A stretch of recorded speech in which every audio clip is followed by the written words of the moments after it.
Hi, this is Mnofo Dlamini from Shunifu. Welcome to another series.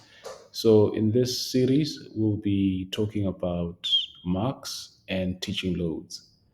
So, in this particular series, I'll be taking you through the steps on how to add teaching loads and also how to add marks.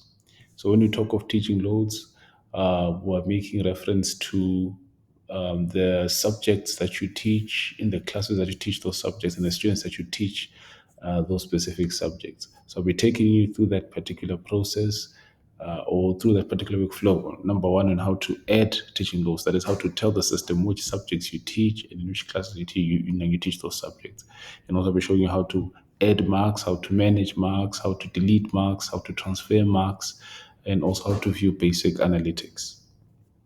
So I'll be taking you through that in this particular series.